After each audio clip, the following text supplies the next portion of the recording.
आप देख रहे हैं इंडिया टाउन न्यूज, भारत की बात। नमस्कार, स्वागत है आपका हमारे खास बुलेटिन खबरें राजनांदगांव में और मैं हूं आपके साथ सुरभि शुक्ला। बुलेटिन में जाने से पहले आइए नजर डालते हैं आज की हेडलाइंस पर। राजनांदगांव प्रेस क्लब चुनाव संपन्न, प्रेस क्लब को मिले नए पदाधिकारी, सचिन अग्रहरी बने अध्यक्ष।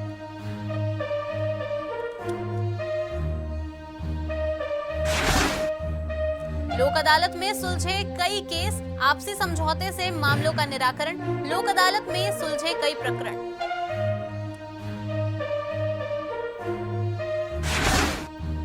सात दिवसीय राष्ट्रीय प्रशिक्षण कार्यक्रम का हुआ समापन, प्रतिभागियों को प्रमाण पत्र किए वितरित। उन्नत प्रयोगशाला उपकरणों पर प्रशिक्षण कार्यक्रम।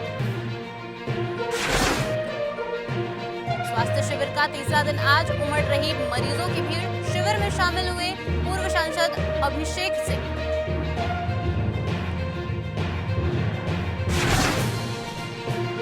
शहर को सजाने की मुहिम में नई वॉल पेंटिंग, पोस्टर चिपकाने और गंदगी फैलाने पर जुर्माना। शहर की सुंदरता बनाए रखने में नागरिकों की अपील। राजनांदगांव प्रेस क्लब में लोकतांत्रिक परंपरा का शानदार उदाहरण देखने को मिला, जहां अध्यक्ष, सचिव और कोषाध्यक्ष पद के लिए चयन प्रक्रिया सौहार्दपूर्ण माहौल में संपन्न हुई। वरिष्ठ और युवा पत्रकारों की मौजूदगी में पारदर्शी तरीके से नई कार्यकारिणी का चयन किया गया।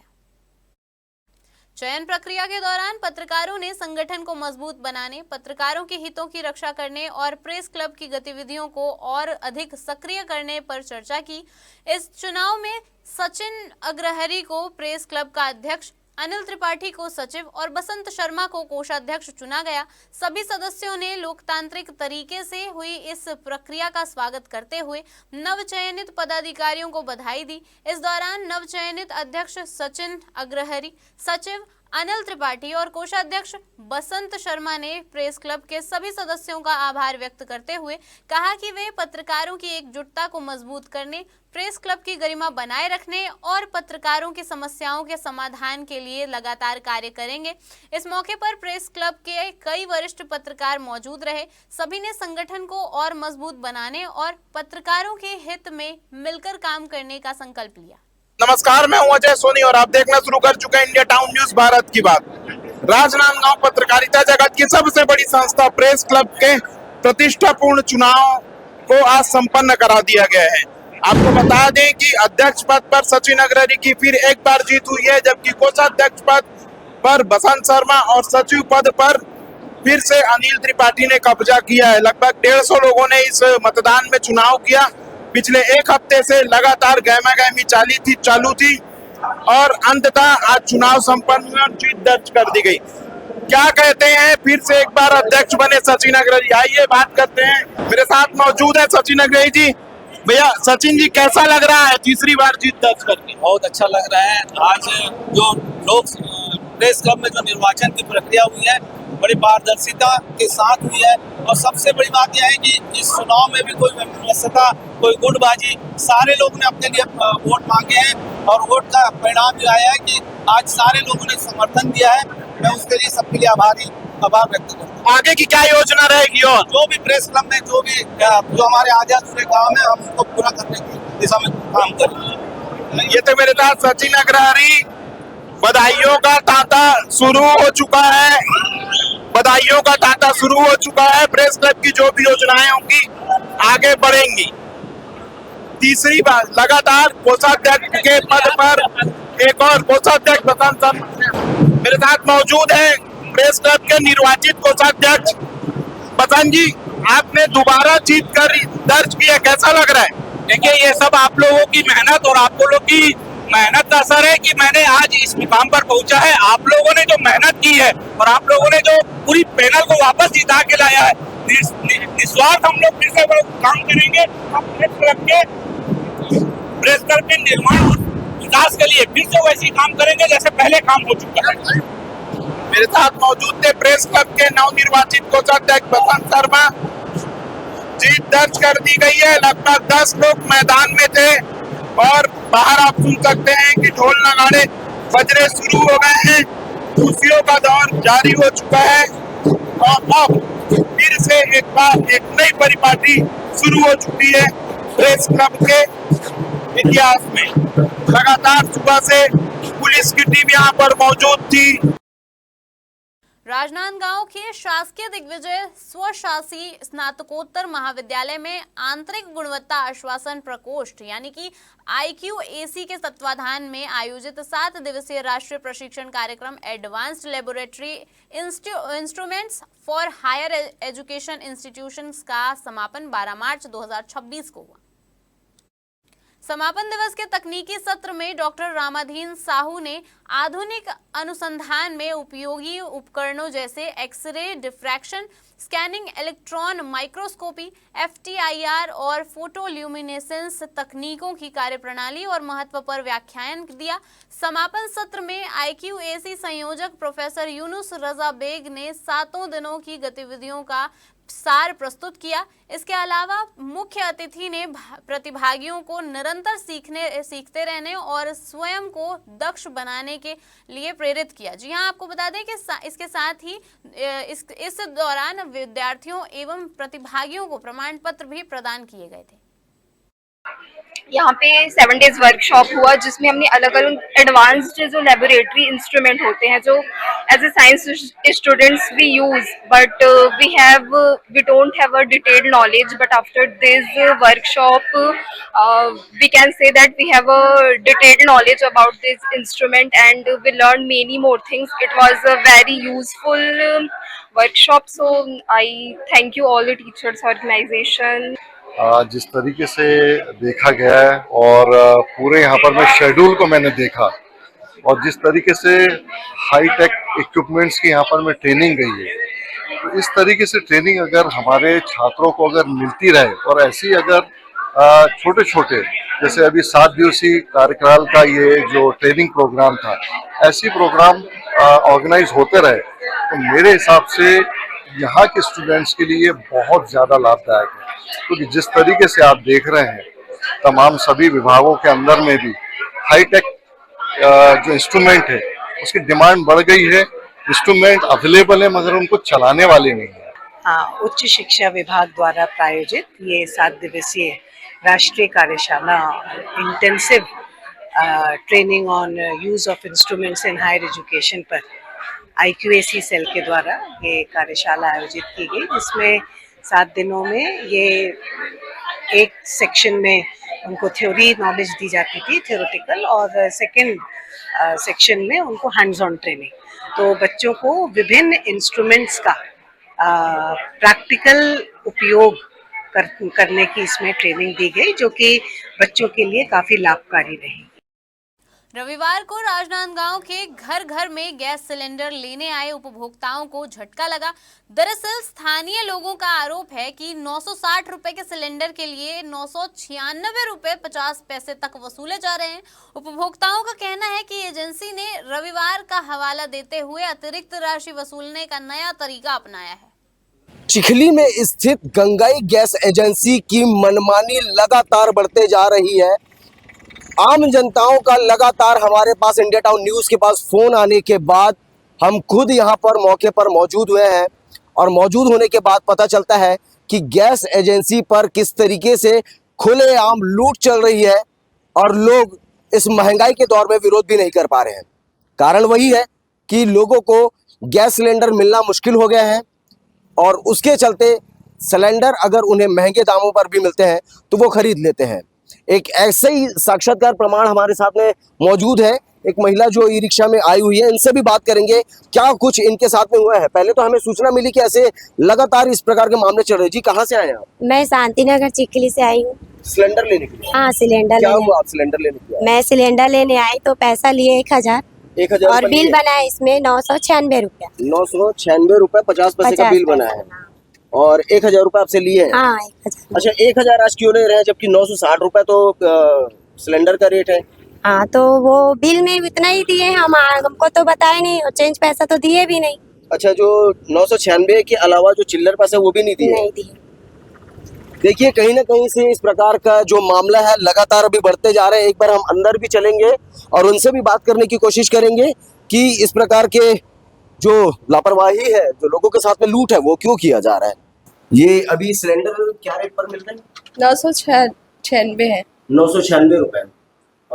और जो आज संडे है, संडे के अलावा और दूसरे दिन में कितने में मिलता है? अब भैया मैं इतना वो नहीं बोल सकती। आप दे रहे हैं मैडम, इतना तो बताइए। 996 भैया, मैं अभी बिल दे रही हूँ आपको, 2 मिनट रुकिए। नहीं वो ठीक है। मैं संडे बिल के दे रही अलावा- हूँ भैया, हाँ, संडे के मैं अलावा- बिल दे रही हूँ भैया। नहीं दे तो आप देंगे। आप अदर डे आके देख लेना। अच्छा, मुझे बार बार फिर आने पड़ेंगे? अच्छा, लोगों के आरोप भी है मैडम कि जो 996 रुपए का रेट है, वो बिल देने के बाद आप उन्हें जो बाकी के चिल्लर है वो भी प्रोवाइड नहीं कर रहे हैं। भैया चेंज रहता है, देते हैं हम लोग, ठीक है। क्या नाम है आपका? विकास। विकास। ये कौन सा गैस एजेंसी है? Ganga HP gas. Gangai HP gas. हाँ। जी, यहाँ पर 960 रुपए का जो सिलेंडर मिलता है वो इतने महंगे क्यों है? 996 रुपए में क्यों है? नहीं, वो जैसे पहले से ऑनलाइन नंबर लगाए हैं ना कंपलसरी, वो आज बस दे रहे हैं कि टंकी गाड़ी वाले को बुलाए कि जो इसका पर्ची है उनको बिल्कुल अनिवार्य रूप से देना है बोल के। क्या ये ऑथराइज्ड है कि 960 रुपए के बिल में आप 996 रुपए ले रहे हैं? ऑथराइज नहीं है, फिर भी ले रहे हैं। उसके अलावा भी जो आप कई लोगों को बिल वहां पर नहीं दे रहे हैं, कई लोगों को बिल नहीं दिए हैं और जिन्हें बिल दे रहे हैं उस पर 996 रुपए लिखा हुआ है, मगर जो 996 रुपए की जगह पे जो 1000 रुपए दे रहे हैं उन्हें आप चिल्लर भी प्रोवाइड नहीं कर रहे हैं। उसको अभी भी दिया हूँ, 10 रुपये दिया हूँ भैया लोगों को, 2 झोंक को 5-5 रुपया भैया चेंज कर लेना बोल के। ठीक है, ये इनका पक्ष है। उन जिम्मेदारों के पास भी जाएंगे और ये जो गैस एजेंसी के संचालक है उनके पास भी जाएंगे और जवाब जानने की कोशिश करेंगे कि आखिरकार इतनी बढ़ती हुई महंगाई में लोगों के पास से, लोगों के जेब को एजेंसियों के द्वारा, गैस एजेंसियों के द्वारा खाली किए जा रहे हैं। लगातार इंडिया टाउन न्यूज को ये शिकायत मिलने के बाद आज ग्राउंड रिपोर्ट पर हम खुद पहुंचे हुए हैं। देखते हैं और वो भी दिखाने की कोशिश करेंगे कि विभाग के द्वारा किस प्रकार से इस मामले को लेकर के कार्रवाई की जाती है। कई लोगों ने यह भी शिकायत की है कि उन्हें 3 रुपये 50 पैसे तक वापस नहीं किए जा रहे हैं और न ही इसकी कोई स्पष्ट जानकारी दी जा रही है। स्थानीय लोग नाराज हैं और मानते हैं कि यह मनमानी और नियमों के खिलाफ कदम है। आपको बता दें, उनका कहना है कि ऐसे व्यवहार से आम जनता परेशान है। इस संबंध में उपभोक्ताओं ने प्रशासन से तत्काल जांच और कार्रवाई की मांग की है ताकि सिलेंडर पर निर्धारित मूल्य से अधिक वसूली रोकी जा सके और पारदर्शिता सुनिश्चित की जा सके। एचपी गैस एजेंसी गंगई में आया हूँ एजेंसी में, उसमें थोड़ा सा किल्लत है, अभी ओटीपी आने में भी किल्लत है और अभी तकलीफ है समझो, और 997 रुपये में कुछ मिल रहा है। सिलेंडर की पेमेंट कितना किया आपने? 997 रुपया। ये कितना? 1000? नहीं, 997। 997। हाँ, उतना की रसीद कटा है। उतने की रसीद कटा है। हाँ जी। और ये अदर दिन जो है 960 रुपये मिलता है, आज संडे का दिन 997 को दे रहे हैं। अब ये मालूम नहीं है, अब एजेंसी वाले को पता होना चाहिए क्या कैसा है, और रसीद तो काटे हम लोग। राजनांदगांव में आम लोगों तक बेहतर स्वास्थ्य सेवाएं पहुंचाने के उद्देश्य से नवजीवन अस्पताल द्वारा आयोजित स्वास्थ्य शिविर का आज तीसरा दिन है। शिविर में बड़ी संख्या में लोग पहुंचकर विभिन्न बीमारियों की जांच और उपचार का लाभ उठा रहे हैं। जानकारी के मुताबिक कार्यक्रम में आज पूर्व सांसद अभिषेक सिंह मुख्य अतिथि के रूप में शामिल होंगे। उनके आगमन को लेकर अस्पताल प्रबंधन और आयोजन समिति द्वारा सभी तैयारियां पूरी कर ली गई है। बताया जा रहा है कि अभिषेक सिंह शिविर का निरीक्षण करेंगे और वहां मौजूद डॉक्टरों एवं स्वास्थ्य कर्मियों से चर्चा करेंगे। आपको बता दें कि नवजीवन अस्पताल द्वारा आयोजित इस स्वास्थ्य शिविर में विभिन्न बीमारियों की जाँच, चिकित्सकीय परामर्श और उपचार की सुविधाएं उपलब्ध कराई जा रही है। शिविर के माध्यम से शहर और आसपास के क्षेत्रों के लोग बड़ी संख्या में लाभान्वित हो रहे हैं। अस्पताल प्रबंधन ने शहरवासियों और आसपास के ग्रामीण क्षेत्रों के लोगों से अपील की है कि वे इस स्वास्थ्य शिविर में पहुंचकर अपनी स्वास्थ्य जांच कराएं और उपलब्ध सुविधाओं का अधिक से अधिक लाभ उठाएं। हाथ का हड्डी टूटा था। कैसे टूटा? तो बाइक से गिरा था मैं। कब हुआ था मतलब? ये 13 तारीख को सुबह 7 बजे। अच्छा, फिर ये हॉस्पिटल का आपको कौन ने एड्रेस दिया? इसका एड्रेस पहले से वो क्या बोलते हैं, एक बैनर पे देखा था पहले। अच्छा, है ना। और उसके बाद इसमें मान के चलो कि एक पेशेंट और लाया था मैं, तो उससे से जानता हूँ उसको। जब मैं तो पहले से जानता हूँ। तो कैसे यहाँ का इलाज है? बेस्ट है। बेस्ट है। हाँ। मेरे को तबीयत की समस्या। क्या चीज़ का था? तबीयत तबीयत क्या चीज़ का खराब था, क्या समस्या, प्रॉब्लम? मतलब ये टीवी। टीवी था? हाँ, कब से आया हुआ? Back TV. अच्छा, कब से आया हुआ? मैं 8 तारीख। 8 तारीख को। हाँ, तो कैसा ट्रीटमेंट चल रहा है यहाँ हॉस्पिटल में? अच्छा चल रहा है। अच्छा चल रहा है। हाँ, अभी कैसा कैसा लग रहा है आपको? अभी ठीक लग रहा है।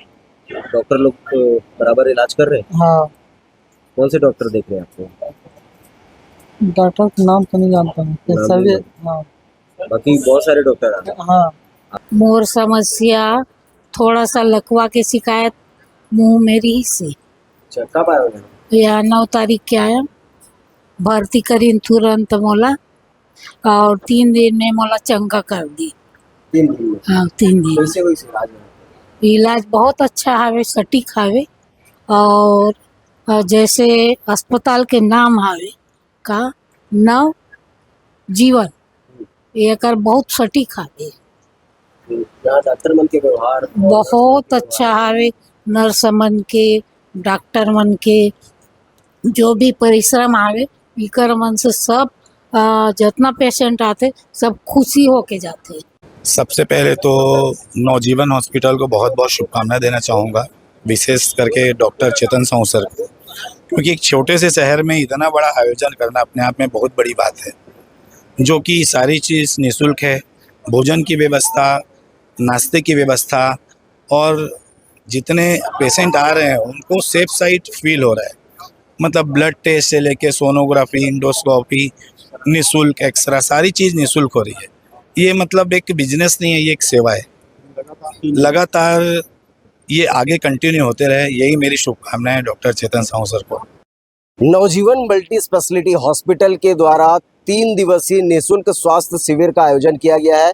आज तीसरा दिन है और तमाम बीमारियों के विभिन्न प्रकार के डॉक्टरों की उपस्थिति में ये कार्यक्रम को संचालित किया गया है। सैकड़ों लोग यहाँ पर अपने स्वास्थ्य का निःशुल्क उपचार करवा करके निकल चुके हैं और काफ़ी लोग अभी आ भी रहे हैं। अभी हमारे साथ में इस हॉस्पिटल के जिम्मेदार व्यक्ति और लोगों की जिम्मेदारी उठाने वाले डॉक्टर चेतन साहू और साथ में उनकी टीम भी मौजूद है। सर, किस प्रकार से सबसे पहले तो आपसे जानकारी ये चाहेंगे कि इस स्वास्थ्य शिविर को लेकर के क्या एक योजना बनाई थी, जो एक मंच पर ही आप लोगों ने इतने सारे डॉक्टरों को बुला लिया, वो भी आम जनता के लिए?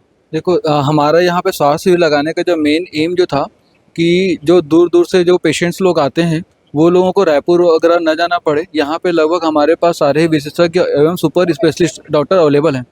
यहाँ हमारा जो कैंप था थोड़ा यूनिक इस मामले में था कि यहाँ पे डॉक्टर एक दिन शिविर करके सीधे अपने रायपुर वगैरह पे नहीं गए। डॉक्टर जो थे 3 दिन तक अवेलेबल थे, जिससे कि आपको जो जांचें डे 1 में एडवाइस किया गया है, सेकेंड डे और थर्ड डे में उनका रिपोर्ट वगैरह भी चेक किया गया और उनको सुझाव दिया गया। इसके अलावा यहाँ पे शिविर में उसी प्रकार के डॉक्टर थे जो लगातार अपनी सेवाएँ हफ्ते में 1 बार या हफ्ते में 2 बार या महीने में 2 बार इस टाइप से देंगे। जैसे कि इसमें नेफ्रोलॉजिस्ट जो डॉक्टर हैं जिनका समस्या यहाँ पे लगभग राजनांदगांव पे बना ही हुआ है, जिनके लिए उनको दुर्ग भिलाई रायपुर की ओर जाना पड़ता है। न्यूरोलॉजिस्ट, न्यूरोसर्जन और यूरोसर्जन, इनकी जो सुविधाएं थी वो एक छत के नीचे मिलने वाला। तो जो पेशेंट आज की डेट में आए हैं वो लगातार फॉलोअप में भी बने रहेंगे, ये सोच करके मतलब जो है ना शिविर का आयोजन किया गया था। शिविर के शुरुआत में सभी प्रकार की जांचें हम लोग ने फ्री में किए, जिससे कि बीमारी तुरंत पकड़ में आ जाया करके। तो ये हमारा एक एम था जो लगभग आज उनका आखिरी दिन है। सर, वही देखने की बात तो ये रहती है कि लोग आते हैं, अपना जांच करवाते हैं और जांच के बाद फिर उन्हें 1 हफ्ते 2 हफ्ते या फिर महीने भर के बाद फिर उन्हें बुलाया जाता है। तो ऐसे में आप लोगों की डॉक्टर की उपलब्धता जो है वो किस प्रकार से सुनिश्चित कर पाएंगे? नहीं, वही है कि हम लोग ने जो है ना डॉक्टर की उपलब्धता जो है उसको मेन एम रखा था। तो कैंप में उसी प्रकार के डॉक्टर को बुलाया जो लगातार अपनी सुविधाएं देंगे। ऐसा नहीं था कि कैंप को बस सक्सेसफुल बनाने के लिए हमने एक दिन के लिए डॉक्टर को बुलाया फिर वो चले गए। डॉक्टर वही सभी अवेलेबल हैं कैंप में जो लगातार ही अपनी सुविधाएं आगे नियर फ्यूचर में लगातार देते रहेंगे। सर, आम जन के लिए क्या अपील करना चाहेंगे, क्योंकि मुख्य रूप से स्वास्थ्य ही सेहत जो है वो सबके लिए एक महत्वपूर्ण चीज़ होती है। देखो, यहाँ पे जो सबसे ज़्यादा प्रॉब्लम जो आता है पेशेंट लोग का, दूर दराज से जो आते हैं उनको जो प्रॉब्लम होता है मेन फाइनेंशियल इशू होता है, क्योंकि उनको अगर थोड़ा भी कॉस्ट ज़्यादा लगता है तो वो अपना इलाज नहीं करवा पाते हैं। तो उनके लिए हम लोग ने सारी प्रकार की सुविधाएं कम दरों पे है ना जांचें नियर फ्यूचर में भी करने का प्लान ही है। दवाइयाँ सारी कम रेट पे देने का प्लान ही है और सभी प्रकार के मतलब डॉक्टर अवेलेबल हों और बस उनसे यही उम्मीद करेंगे कि वो अपना हेल्थ चेकअप रेगुलरली करवाते रहें और जिससे कि हम लोग किसी भी जटिल बीमारियों को समय रहते डायग्नोस कर पाएँ और क्योर कर पाएँ। स्वास्थ्य के प्रति जागरूकता का संदेश देते हुए डॉक्टरों की टीम जो है वो लगातार प्रयास कर रही है। और आपको बता दें कि इस राजनांदगांव के नवजीवन हॉस्पिटल में विभिन्न प्रकार के डॉक्टरों की उपस्थिति में इस प्रकार के आयोजन को संचालित किए जा रहे हैं।